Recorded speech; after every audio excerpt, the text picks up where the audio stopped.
in this one, we are going to read and preparing for SCPM again and taking with the help of Atul Agarwal sir notes. So currently we are preparing chapter number 2 क्योंकि बहुत सारी similarities है if we see the same. बहुत ज़्यादा जो चीज़ें हैं वो similar है कुछ chapters को छोड़ के. तो जो chapter number 2 था मॉडर्न बिजनेस एनवायरनमेंट वो ऑलमोस्ट सेम है. तो हम सर के नोट्स से चैप्टर नंबर 2 के लिए प्रिपेयर कर लेते हैं for the same so that हमारा काफ़ी अच्छा कवरेज हो जाए और हमें समझ आ जाए कि चैप्टर नंबर 2 में एग्जैक्टली कौन कौन से कंसेप्ट डिस्कस किए गए हैं. So here bye let's scroll the same firstly. हमें चैप्टर नंबर 2 पे जाना है. चैप्टर नंबर 2 को हमें डिस्कस करना है because I have paper on 23 upcoming 23 पे मेरा पेपर है and for the same I am preparing with the help of Atul Agarwal sir notes. अब ऐसी सिचुएशन आ गई है दैट अब मैं ज़्यादा लेक्चर्स को कम देखूँ और खुद से पढ़ूँ सो दैट तब जाके बेनिफिशियल होगा क्योंकि खाली सुनने से तो कुछ नहीं होने वाला. So hereby we are discussing chapter number 2. फालतू की बकवास के बिना ही आगे प्रोसीड करती हूँ मैं फॉर द सेम थिंग.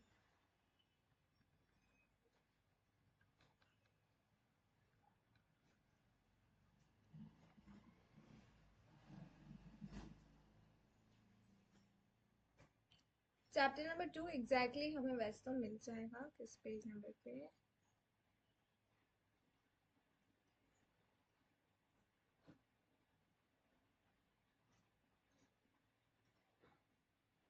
मेरे पास इसका हार्ड कॉपी भी है, मैं यहाँ से भी देख सकती हूँ. पेज नंबर 12 पे मिलेगा. अभी करंटली कौन सा पेज चल रहा है?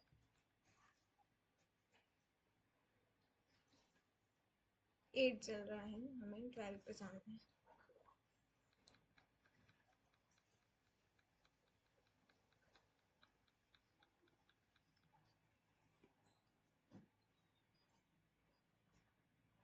हम क्या करेंगे, हम बहुत ज़्यादा थोड़ा सा क्विकली चलेंगे. चैप्टर नंबर 2 तो सर के नोट्स का हम यूज कर रहे हैं और हम साइमल्टेनियसली उसे प्रिपेयर कर रहे हैं. चैप्टर नंबर 2 डिस्कस करता है about the modern business environment. ये चैप्टर जो है वो एग्जैक्टली सेम है विद द ओल्ड एससी जो भी था SCMPE और करेंटली हमारा तो SCPM है. तो मॉडर्न बिजनेस एनवायरनमेंट में इसको चैप्टर को कैसे क्लासिफाई किया है. क्वालिटी मैनेजमेंट में भी 3 टॉपिक डिस्कस करेंगे हम. Cost of quality, total quality management TQM and business excellence model. उसके बाद we will discuss the theory of constant, throughput accounting, then supply chain management, then gaining share arrangement and outsourcing. तो ये सारे topic जो है हमें chapter number 2 में पढ़ने हैं. उसके बाद आता है सबसे फर्स्ट जो हमारा टॉपिक है, सबसे फर्स्ट जो क्वालिटी मैनेजमेंट है उसके अंदर 3 टॉपिक है. क्वालिटी मैनेजमेंट के अंदर 3 टॉपिक है. 3 टॉपिक में फर्स्ट वन है is a cost of quality COQ, cost of quality, then TQM total quality management. तो क्वालिटी मैनेजमेंट में 3 पर्टिकुलर टॉपिक है, cost of quality, total quality management और बिजनेस एक्सीलेंस मॉडल.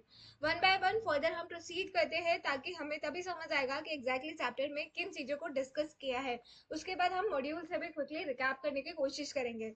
बाद में देखते हैं कि ये कितने टाइम में हमारा कवर हो जाता है. कॉस्ट ऑफ क्वालिटी COQ, इसमें मीनिंग एंड बेसिक्स. तो इसमें क्या आएगा, COQ में आता है cost of good quality, cost of conformance, cost of control. तो इनमें कुछ चीजें आती है जैसे कि कॉस्ट ऑफ गुड क्वालिटी क्या है, कॉस्ट ऑफ कंफर्मेंस क्या है, कॉस्ट ऑफ कंट्रोल क्या है. उसके बाद ऐसा बोला जाता है कि कितना कॉस्ट इनकर्ड हुआ है to bring quality in product और सर्विस. कितनी कॉस्ट आपको इनकर करनी पड़ी ताकि आप क्वालिटी ला पाओ आपके प्रोडक्ट्स और सर्विस में. इसमें क्या आएगा, प्रिवेंशन कॉस्ट है एंड अप्रेजल कॉस्ट. इसमें आता है प्रिवेंशन कॉस्ट और appraisal cost. If you see the things तो you will find in many videos in many of the student reviews कि ये इन पर्टिकुलर जो टॉपिक्स है prevention cost, appraisal cost, internal failure cost, external failure, इन सब पे इंस्टीट्यूट जो है क्वेश्चन ड्राफ्ट कर रही है फॉर आवर SCPM वाले पेपर्स के लिए. तो हम इजीली धीरे धीरे से भी पढ़ सकते हैं, बट द थिंग इज हम इसको पूरा पढ़े, because if we see the things तो देर आर मतलब 12 to 28 पेजेस है। 12 to 28 मतलब 12 to 24 होता, तो 12 पेजेस तो ये, और 12 + 4, 12 + 4 यानी कि 16 पेजेस तो है। तो हम ट्राई करते हैं कि हम सारी एनर्जी के साथ इन सारे चैप्टर्स को पढ़ लें। तो इसके बाद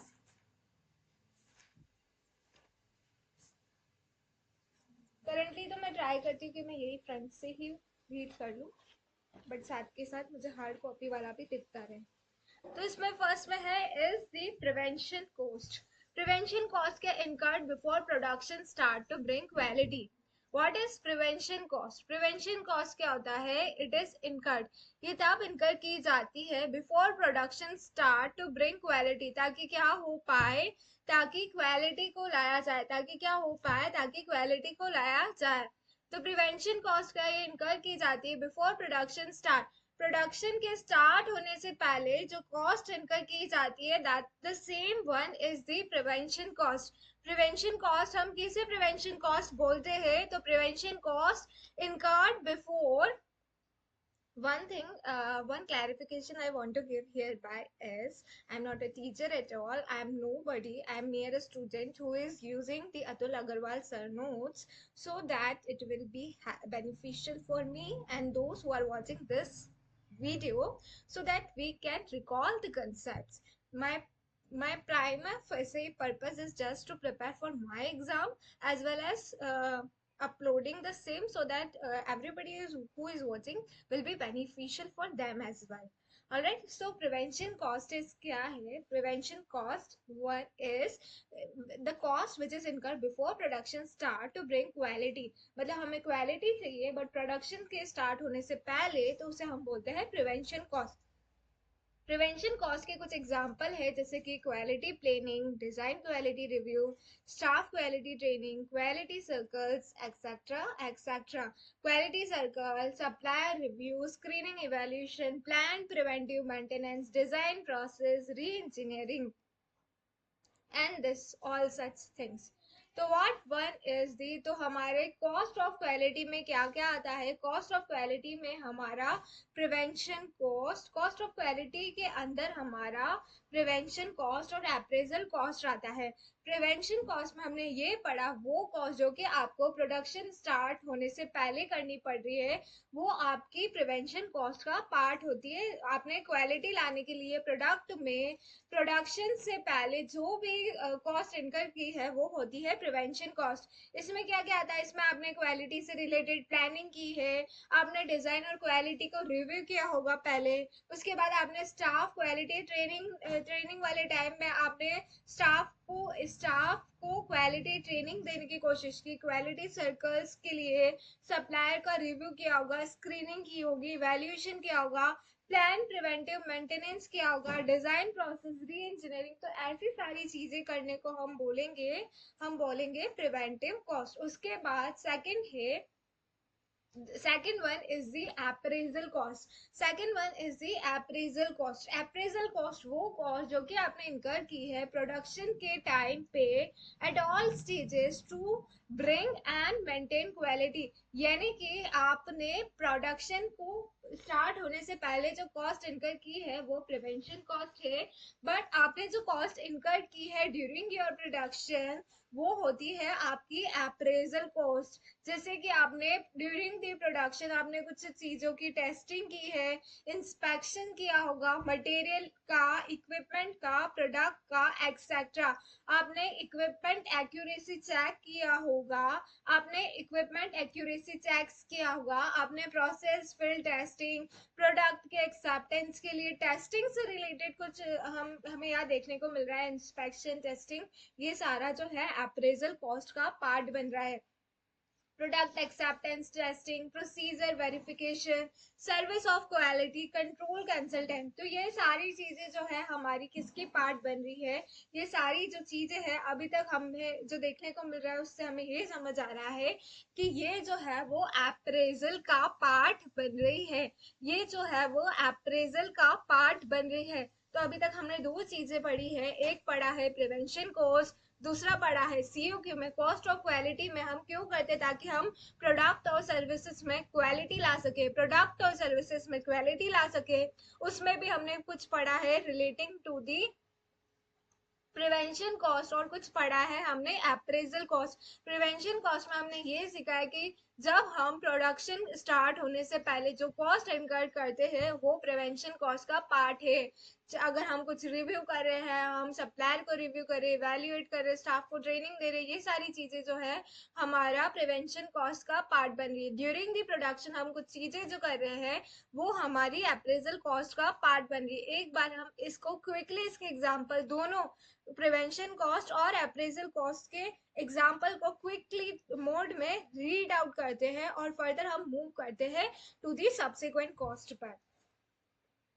उसके बाद तो सबसे पहले हमें, अगर हमने क्वालिटी की प्लानिंग से रिलेटेड कुछ डिसीजंस लिए या कोई कॉस्ट इनकर की है, हमने डिजाइन और क्वालिटी को रिव्यू किया है, हमने स्टाफ क्वालिटी ट्रेनिंग को देखा है, हमने क्वालिटी सर्कल्स को देखा है, हमने सप्लायर रिव्यू किया है, स्क्रीनिंग की है, इवेल्युएशन की है, हमने प्लान प्रिवेंटिव मेंटेनेंस किया है, डिजाइन प्रोसेस री इंजीनियरिंग की है, तो ये सब जो है वो प्रिवेंशन कॉस्ट का पार्ट बन जाती है। फर्दर हम डिस्कस कर रहे हैं, अगर हमने कोई टेस्टिंग की है, इंस्पेक्शन किया है, मटेरियल का, इक्विपमेंट का, प्रोडक्ट का इक्विपमेंट एक्यूरेसी चेक किया है, equipment accuracy process field testing की है, प्रोडक्ट एक्सेप्टेंस टेस्टिंग की है, प्रोसीजर वेरिफिकेशन किया है, सर्विस ऑफ क्वालिटी कंट्रोल और कंसल्टेंट किया है, तो ये सारा जो है हमारा किसका पार्ट बन जाता है, ये सब जो है हमारा पार्ट बन जाता है ऑफ द अप्रेजल कॉस्ट। उसके बाद हम बात करते हैं हमारा मीनिंग, तो हमारा cost of good quality, cost of performance, cost of control, ये वाला पार्ट हो जाता है। High spending on cost of good quality results in lower cost of bad quality और vice versa. High spending on cost of good quality results in lower cost of bad quality और vice वर्सा।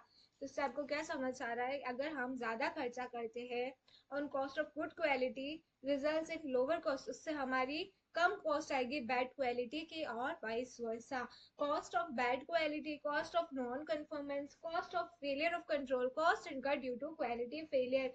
आपको वो cost incur करनी पड़ी है क्योंकि आपकी quality में फेलियर हुआ है, क्योंकि आपकी क्वालिटी में फेलियर हुआ है तो आपको क्या करना पड़ रहा है, क्योंकि आपकी क्वालिटी में जो है फेलियर हुआ है तो आपको कुछ कॉस्ट इनकर करनी पड़ रही है, वो है इंटरनल फेलियर कॉस्ट और एक्सटर्नल फेलियर कॉस्ट। वो है इंटरनल फेलियर कॉस्ट और external failure cost. Internal failure cost किसको कहा जाता है, इंटरनल फेलियर कॉस्ट मतलब जो कॉस्ट आपको इनकर करनी पड़ रही है प्रोडक्शन के बाद बट डिलीवरी से पहले। What is internal failure cost, जो कॉस्ट आपको इनकर करनी पड़ रही है, जो कॉस्ट आपको इनकर करनी पड़ रही है प्रोडक्शन के बाद बट कंज्यूमर को डिलीवरी से पहले, कस्टमर को डिलीवरी से पहले, sales to customer due to quality में फेलियर होने की वजह से आपको कुछ जो कॉस्ट इनकर करनी पड़ती है उसे हम बोलते हैं इंटरनल फेलियर कॉस्ट। इसमें आता है कोई स्क्रैप और वेस्टेजेस हो गया, rework, rectification and repair testing हो गया, repair retesting, downgrading, down time, rejection, कुछ रिजेक्शन हो गया है, अगर किसी प्रकार का रिजेक्शन हो गया है, डाउन टाइम हो गया है, डाउनग्रेडिंग हो गया है, रिपेयर हो गया है, रीटेस्टिंग हो गया है, रिपेयर रीटेस्टिंग, रीफॉक, रेक्टिफिकेशन या कोई स्क्रैप और वेस्टेजेस हो गया तो हम बोलते हैं इंटरनल फेलियर। अब हम बात डिस्कस कर रहे हैं about the thing that is relating to the external failure cost. What will be the external failure cost, क्या है, जो कॉस्ट आपने इनकर की है after product deliver to customer due to quality failure. आपने जो है प्रोडक्ट जो है कस्टमर को डिलीवर कर दिया है, उसके बाद जो भी कॉस्ट इनकर करनी पड़ रही है उसे हम बोलेंगे एक्सटर्नल फेलियर कॉस्ट।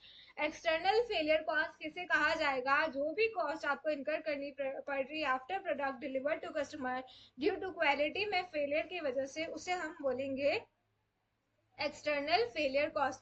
जैसे कि return and replacement, servicing, warranty claims, warranty repairs, warranty claims, warranty repairs, customer complaint centre cost, support centre cost, litigation cost, product liability insurance, recall, contribution loss, these are to be called as, इन सबको हम क्या बोलेंगे, that all will be treated as external failure cost. Customer को product मिलने के बाद कुछ cost हम इनकर करनी, कंट्रीब्यूशन लॉस हो गया, रिकॉल्स, प्रोडक्ट लाइबिलिटी इंश्योरेंस से लेके लिटिगेशन कॉस्ट आ रही, support centre cost, customer complain किस में आता है, एक्सटर्नल फेलियर कॉस्ट में आता है, वारंटी क्लेम्स इससे रिलेटेड हमें क्वेश्चंस में मिलेंगे, वारंटी क्लेम्स से रिलेटेड, वारंटी रिपेयर्स, ये सब जो है हमारी एक्सटर्नल फेलियर कॉस्ट है, warranty claims, warranty repairs, return and replacement and servicing.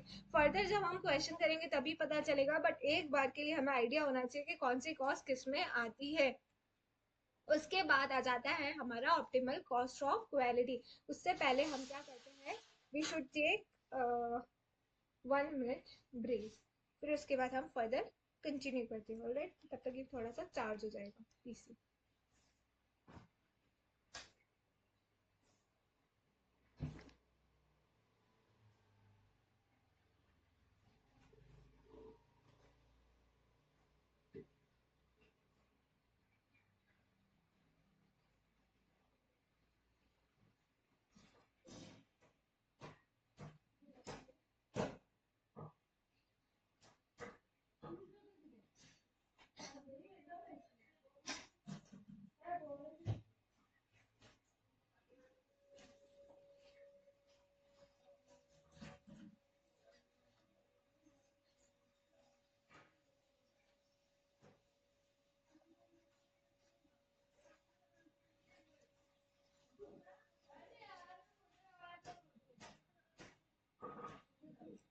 Further भी हम आगे इसे कंटिन्यू करते हैं, बहुत ज़्यादा ब्रेक नहीं लेते, because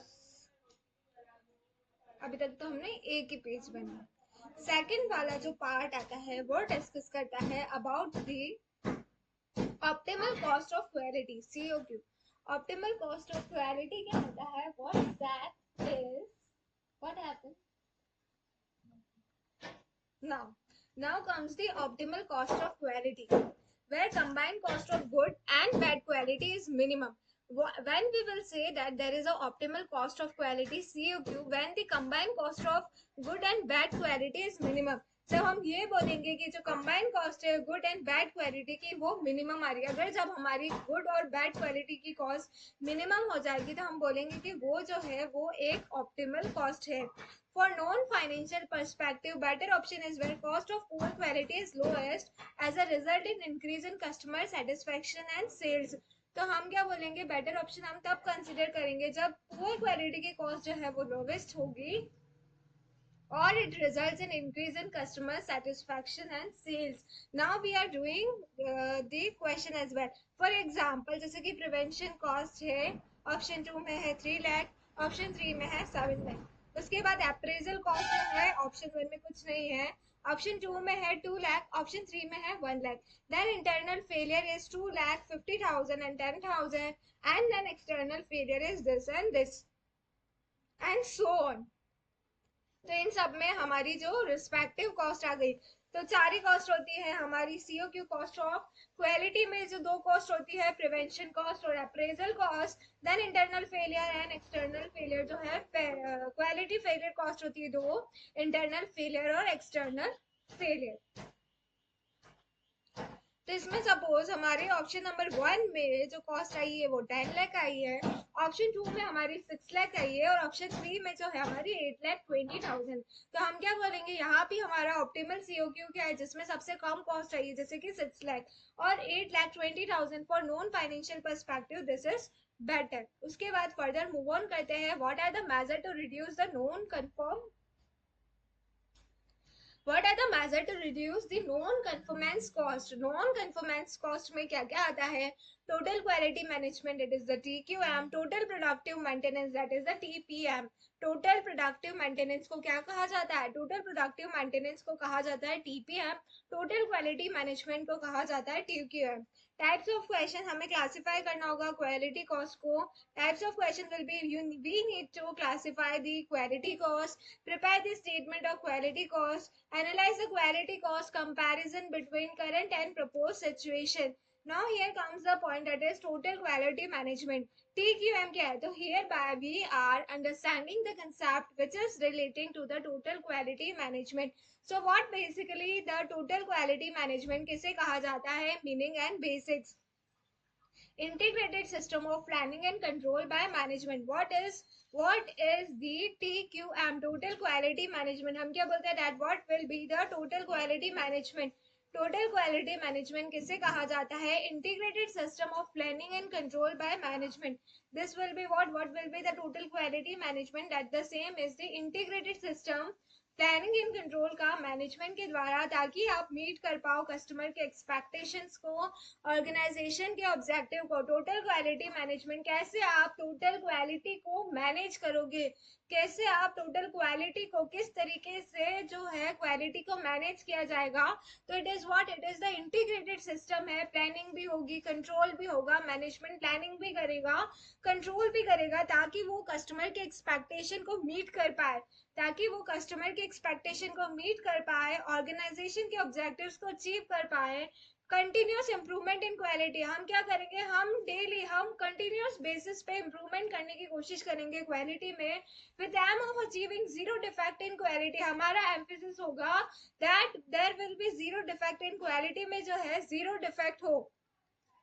total quality management is an investment, not a cost. Total quality को मैनेज करना एक इन्वेस्टमेंट है, कोई कॉस्ट नहीं है. It increase profit and competitive advantage without incurring additional expenditure to improve quality. इसमें हम क्या कर रहे हैं? हम अपने प्रॉफिट को बढ़ाना चाह रहे हैं, अपने कॉम्पिटिटिव एडवांटेज को बढ़ाना चाह रहे हैं, बिना किसी एडिशनल एक्सपेंडिचर को किए, और इम्प्रूवमेंट करना चाह रहे हैं, कंटिन्यूस इम्प्रूवमेंट करना चाह रहे हैं क्वालिटी में. ways in which investment in total quality management can be made. कैसे, किस तरीके से हम टोटल क्वालिटी को मैनेज कर सकते हैं, किस तरीके से हम, what are the ways in which investment in total quality management हो सकता है. improving product mix and process to improve quality, हम क्या करने की कोशिश करेंगे? हम improve करने की कोशिश करेंगे प्रोडक्ट मिक्स को एंड प्रोसेस, ताकि हम improve कर पाए क्वालिटी को. हम इंट्रोड्यूस करेंगे एम्प्लॉय डेवलपमेंट प्रोग्राम को. हम क्या करने की कोशिश करेंगे? हम इम्प्रूव करने की कोशिश करेंगे डेवलपमेंट प्रोग्राम को. हम एम्पावर करेंगे एम्प्लॉयज को, हम एम्पावरिंग करेंगे, हम सशक्तिकरण करेंगे एम्प्लॉय को पावर देने की कोशिश करेंगे. इम्प्रूव करेंगे टॉप मैनेजमेंट के कमिटमेंट टू क्वालिटी को, कि क्वालिटी में कोई भी कॉम्प्रोमाइज नहीं हो. हम मॉनिटर करेंगे परफॉर्मेंस को, हम इंश्योर करेंगे कस्टमर सेटिस्फेक्शन को. तो अतुल सर ने इस पर्टिकुलर के लिए हमें शॉर्ट ट्रिक दी है कि what are the ways in which total quality management can be made. That is E की पावर 2 MI3. ई की पावर 2 MI3. ई की पावर 2 में आएगा एम्पावरिंग एम्प्लॉयज. हम क्या करेंगे? हम स्ट्रेंथ देने की कोशिश करेंगे एम्प्लॉयज को, ई की power 2. empowering employees, ensuring customer satisfaction. हमारा emphasis क्या होता है? हमारा एम्फोसिस टोटल क्वालिटी, हमें क्वालिटी को मैनेज करना है, कंट्रोल करना है, प्लानिंग करनी है. बट अवर एम्फोसिस इज, हम चाहते हैं कस्टमर को सेटिस्फाई करना, हम हमारे कस्टमर को सेटिस्फाई करना चाहते हैं. तो that is the ensuring customer satisfaction. तो एम्पावरिंग, हम एम्पावर करना चाहते हैं, empowering the employees and ensuring customer satisfaction, empowering the employees, and what other thing is ensuring customer satisfaction. So what are the ways in which TQM can be made is e की power 2 m I की power 3, e की power 2 m I की power 3. ensuring, हम ensure करना चाहते हैं customer satisfaction को, empower करना चाहते हैं एम्प्लॉयज को. एम मतलब होता है मॉनिटरिंग परफॉर्मेंस, हम अपने परफॉर्मेंस को मॉनिटर करना चाहते हैं. मैं भी अपने परफॉर्मेंस को मॉनिटर करना चाहती हूँ, इस वजह से मैं स्क्रीन रिकॉर्ड करती हूँ while reading the content, so that I can watch later की मेरे क्या ड्रॉबैक्स है पढ़ने में, या फिर जितना मैं पढ़ रही हूँ उतना समझ आ रहा भी है या नहीं. और when somebody else is listening me, तो थोड़ा सी एफिशिएंसी हमारी बढ़ जाती है. उसके बाद आई की पावर 3. आई की पावर 3 बोलता है हमें इम्प्रूव करना है प्रोडक्ट मिक्स को, प्रोसेस टू इम्प्रूव क्वालिटी. हमें इम्प्रूव करना होगा प्रोडक्ट मिक्स को और प्रोसेस करना होगा, हमें इम्प्रूव क्वालिटी को. इंट्रोड्यूस करना होगा एम्प्लॉय डेवलपमेंट प्रोग्राम्स, हमें क्या करना होगा? एम्प्लॉय डेवलपमेंट, हमें एम्प्लॉय के डेवलपमेंट के लिए प्रोग्राम्स को भी लॉन्च करना होगा। आई की पावर 3 हमें इम्प्रूव करना होगा प्रोडक्ट मिक्स को, प्रोसेस को, प्रोडक्ट मिक्स को हम इम्प्रूव करेंगे, प्रोसेस को, ताकि हम इम्प्रूव कर पाए क्वालिटी को। हम इंट्रोड्यूस करेंगे एम्प्लॉय डेवलपमेंट प्रोग्राम को। हम उसके अलावा इम्प्रूव करेंगे top management commitment to quality को। हम क्वालिटी में कोई भी कॉम्प्रोमाइज ना करें। तो हमने क्या पढ़ा, what are the ways in order to achieve the TQM, that is E की पावर 2 M I की पावर 3। E की पावर 2 में है empowering the employees, ensuring customer satisfaction।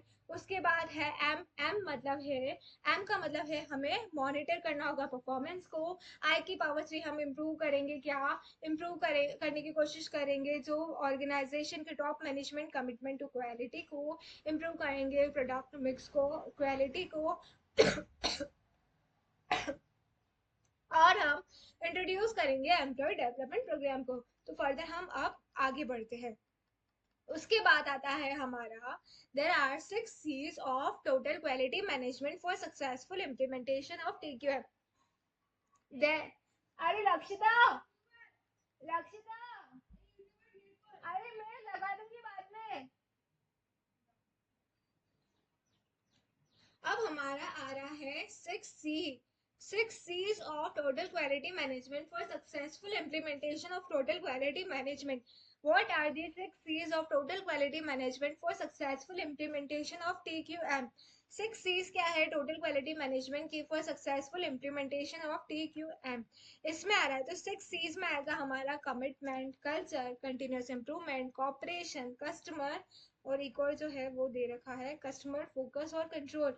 अब हम जब हम 6C की बात कर रहे हैं, हम किसकी बातें कर रहे हैं, हम यहाँ पे 6C की बातें कर रहे हैं।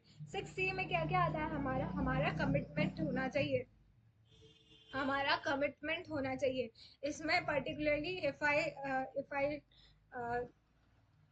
Recall the things from the sir lecture as well, तो उन्होंने पाकिस्तान से रिलेटेड यहाँ पे डिस्कशन किया था। वो जो डिस्कशन है वो बहुत ज़्यादा का आई आई मस्ट से मैं उसको कैसे बोलूँ, पाकिस्तान से रिलेटेड सर ने क्वेश्चन किया था, मतलब कुछ एग्जाम्पल फॉर्म करके किया था। बट पर्टिकुलरली मैं यहाँ पे ऐसा कोई सच एग्जाम्पल नहीं लेना चाहूँगी। बस मेरे माइंड में वो एग्जाम्पल रिकॉल हो रहा है and you can watch sir video और वहाँ से आपको वो एग्जाम्पल याद आ जाएगा एज वेल। तो what are the 6 C's? 6 C's में आता है हमारा commitment, then culture, then continuous improvement, cooperation, customer focus and control. These are the 6 C's of total quality management. 6 C's में क्या क्या आता है, commitment, कि उस कंट्री का वो कमिटमेंट था, वो उसके कल्चर में वो ज़्यादा था। फिर वो कंटिन्यूस इम्प्रूवमेंट करना चाहता था, वो दूसरी पास वाली कंट्री से कॉपरेशन ले रहा था, सहायता ले रहा था, that is from the China and many may be any other country. फिर उसका कस्टमर फोकस क्या था एंड कंट्रोल क्या था।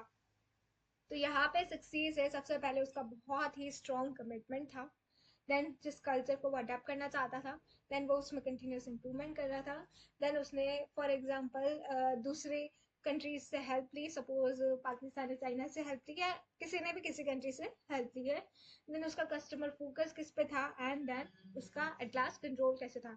क्या are you able to recall the same the 6 C's? If not, if even not yet, then you can recall the same and we should recite the same. So let's recite the same together.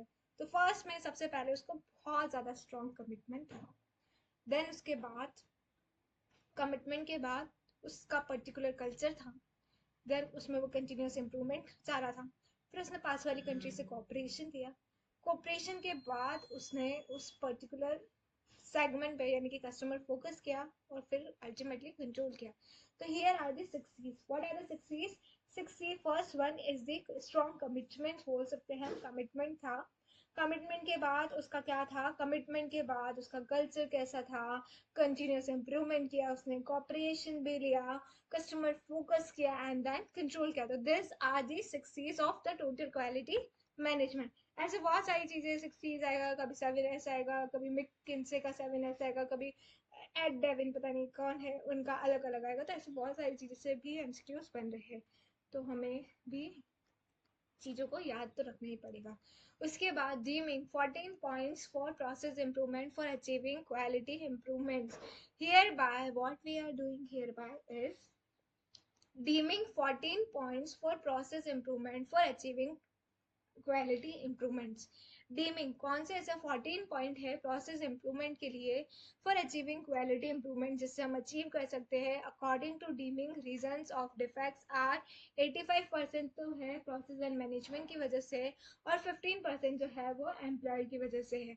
85% जो है वो process and management की वजह से है and 15% जो है वो एम्प्लॉयज की वजह से।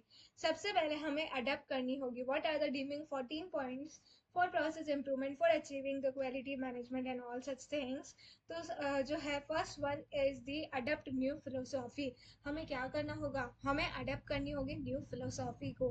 हमें क्या करना होगा, हमें अडेप्ट करनी होगी न्यू फिलोसॉफी को। हमें क्रिएट करना होगा constituency of purpose towards improvement. हमें क्रिएट करना होगा, क्या लिख रखा है ये सर ने, कॉन्स्टेंसी लिख रहा है मुझे तो, constancy of purpose towards improvement. Then हमें institute training on the job, then drive out fear. Then हम इसको क्विकली रीड करें ताकि हमें थोड़ा बहुत आइडिया हो जाए फॉर द एमसीक्यू पर्पस की किसका मतलब क्या है और ये इसका पार्ट था या नहीं, क्योंकि इसमें से तो ऐसे क्वेश्चन आएगा कि इनमें से कौन है या कौन नहीं है या ऐसा सच सच कुछ चार में से हो सकता है तीन दे दे कि ये है और एक कौन सा नहीं उसे पहचानो, या अगर ऐसा कोई क्वेश्चन आ जाता है इससे तो हम अडप्ट करेंगे न्यू फिलोसॉफी को, हम क्रिएट करेंगे constancy of purpose towards improvement को, institute training on the job, drive out fear, institute leadership, move towards single supplier for any one item. हम अगर मूव कर रहे हैं towards single supplier for any one item के लिए हम eliminate कर रहे हैं स्लोगन्स को। हम transformation is everyone's job transformation, फिर हम रिमूव कर रहे हैं वर्कमैन बैरियर्स को, institute education and self improvement, then cease dependence on inspection, then eliminate management by objectives, improve constantly and forever, break down barriers between department। तो इसकी भी trick बताई है, बात ये बहुत ज़्यादा बड़ी है और maybe according to me मुझे इतना बड़ा ट्रिक तो याद नहीं रहने वाला। ACI DI metric EIB, it's better है कि मैं इन पॉइंट्स को 2-5 बार रिकॉल कर दूँ तो मुझे शायद वो याद रह जाए। तो कौन से ऐसे 14 डीमिंग पॉइंट है, तो हमें ये तो पता चल रहा है कि ये 14 है। उसके बाद हमें अडप्ट करना होगा न्यू फिलोसॉफी को। एक काम करें, हमें अडप्ट करना होगा न्यू फिलोसॉफी को, हमें क्रिएट करना होगा constituency of purpose towards improvement, institute training on the job, drive out fear, institute leadership, move towards single supplier for any one item, eliminate करना होगा स्लोगन्स को, transformation is everyone's job, remove workman barriers. Workman barriers इसमें sir ने ये बताया था कि हमें वर्कमैन बैरियर्स हमें ऐसा सच फिक्स नहीं करना चाहिए कि एम्प्लॉय जो है इस टाइम से इस टाइम पे चाय पिएगा, इस टाइम से इस टाइम पे ही लंच करेगा, उसके अलावा वो कभी भी कुछ भी नहीं कर सकता है। तो अगर ऐसे कोई बैरियर्स है तो हमें उसे इम्प्रूव करना होगा, हमें उसे रिमूव करना होगा। तो इस एग्जाम्पल, ये पर्टिकुलर एग्जाम्पल तो मुझे याद हो गया है कि रिमूव करना होगा वर्कमैन बैरियर को, ये सर ने एग्जाम्पल में दिया था पहले जब मैंने कभी वीडियो देखी थी। Institute education and self improvement, institute education में और ज़्यादा एजुकेशन देने की कोशिश करो, सेल्फ इम्प्रूवमेंट करने की कोशिश करो। Cease dependence on inspection, eliminate management by objective, improve constantly and forever, improve करने की कोशिश करो constantly. Break down barrier between department, हमें ब्रेक डाउन करना होगा बैरियर्स बिटवीन डिपार्टमेंट के बीच में जो बैरियर्स आ रहा है वो सब हमें उसे ब्रेक करना होगा। तो हमें फिर से अगर 14 डीमिंग पॉइंट अगर हम डिस्कस करें तो हमें अडप्ट करना होगा न्यू फिलोसॉफी को, हमें अडप्ट करने की कोशिश करनी होगी न्यू फिलोसॉफी को, हमें क्रिएट करना होगा constituency of purpose towards improvement के लिए, हमें institute training on the job, drive out करना होगा fear, institute leadership, move toward single supplier for any one item, eliminate करना होगा स्लोगन को, ट्रांसफॉर्मेशन जो है वो सबकी जॉब है, हमें इम्प्रूव करना होगा वर्कमैन बैरियर को, इंस्टीट्यूट करना होगा एजुकेशन एंड सेल्फ इम्प्रूवमेंट को, सीज डिपेंडेंस ऑन इंस्पेक्शन, हमें खत्म करनी होगी डिपेंडेंस, बहुत ज़्यादा डिपेंडेंस इंस्पेक्शन पे, एलिमिनेट करना होगा management by objective, eliminate management by objective, improve constantly and fear, break down barrier between department, जो डिपार्टमेंट में जो आपस में बैरियर है उसे हमें ब्रेक करना होगा, उसे हमें ब्रेक डाउन करना होगा, इम्प्रूव करना होगा कॉन्स्टेंटली एंड फॉर एवर। हमें हमेशा कॉन्स्टेंटली और कंटिन्यूस बेसिस पे और फॉर एवर इम्प्रूवमेंट होना चाहिए। Quality management by objective, eliminate management by objective, eliminate करना है management by objective. Cease dependence on inspection, institute education and self improvement, remove workman barrier, transformation is everyone's job, eliminate slogan, move to a single supplier for any one item, institute leadership, drive out fear, institute training on the job, create constancy of a purpose towards improvement, adapt new philosophy।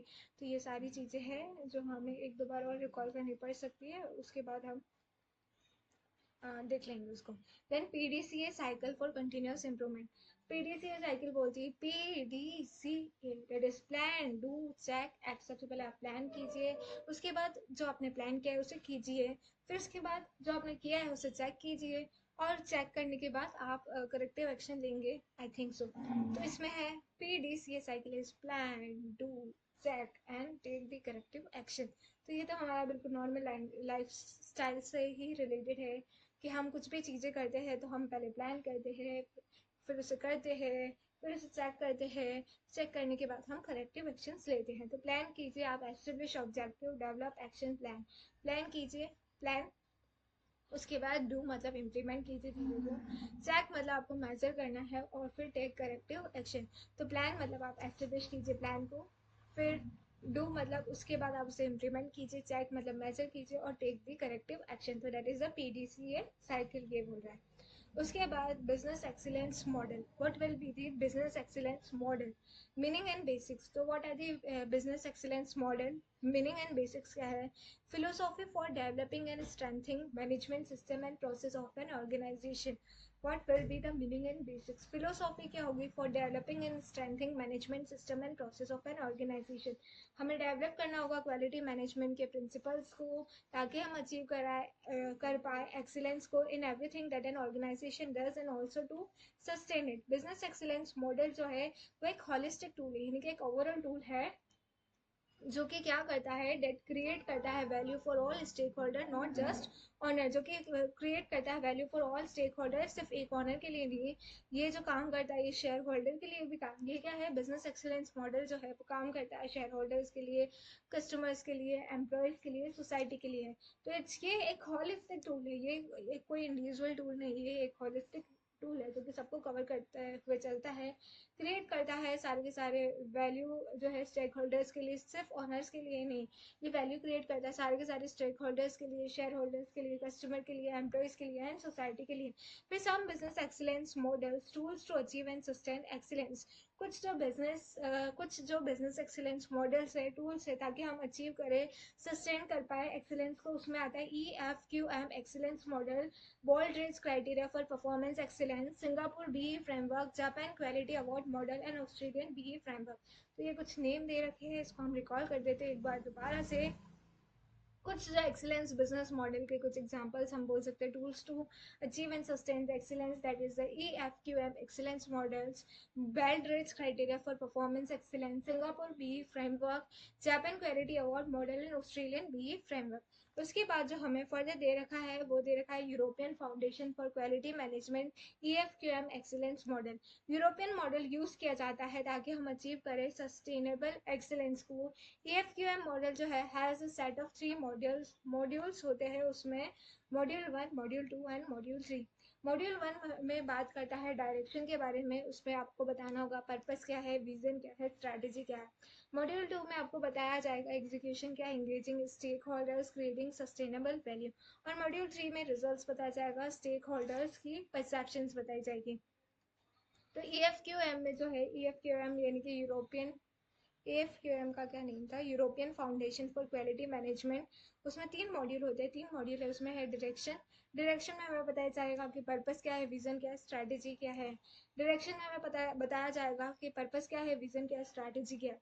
उसके बाद module 2 है execution, उसमें हमें ये बताया जाएगा engaging stakeholders, creating sustainable value, हम create करेंगे सस्टेनेबल वैल्यू।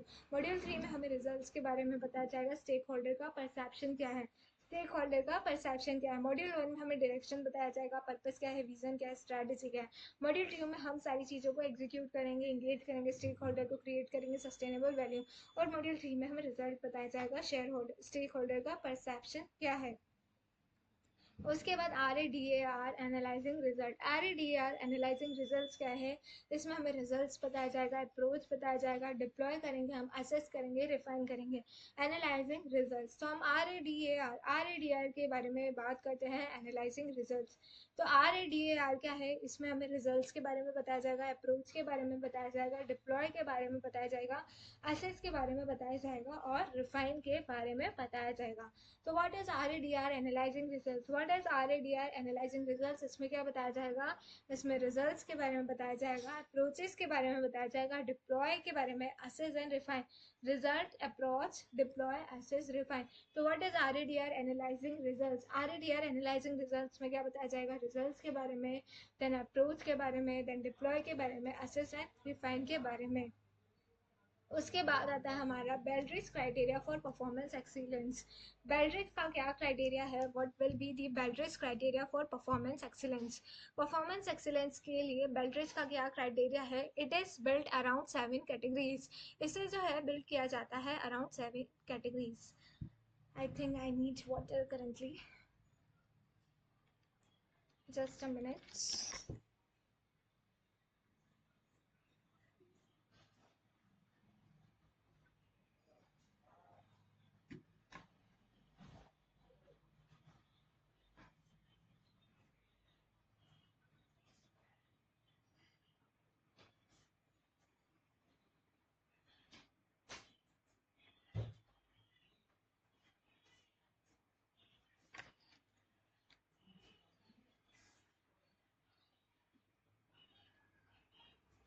तो हमें Baldrige criteria for performance excellence, Baldrige criteria for performance excellence में हमें क्या किया जाएगा, क्या क्या विच वन, येलो, नहीं, हाँ दे दे, किसको देना है,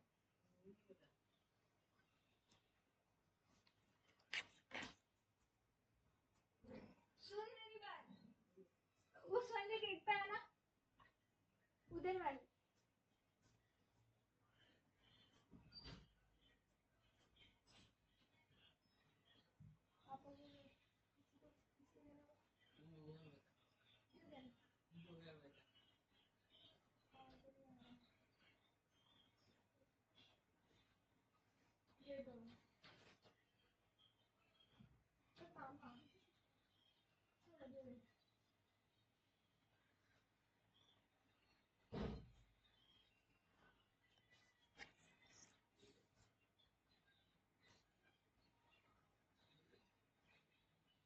तो what is Baldrige criteria for performance excellence. Baldrige criteria for performance excellence क्या होता है, it is built around 7 categories. इसे बिल्ड किया जाता है अराउंड 7 कैटेगरीज, यानी leadership, strategy, customer, measurement, analysis and knowledge management, workforce, operation and results. तो what will be the Baldrige criteria for performance excellence? Baldrige criteria क्या होगा performance excellence का? It is built around 7 categories. इसमें आएंगे leadership, strategy, customer, measurement, analysis, knowledge management, workforce, operation and results. उसके बाद आता है हमारा theory of constant और throughput accounting. Then comes the theory of constant. अभी हम कौन से पेज पे आए हैं, hardly it is on 17. Oh God.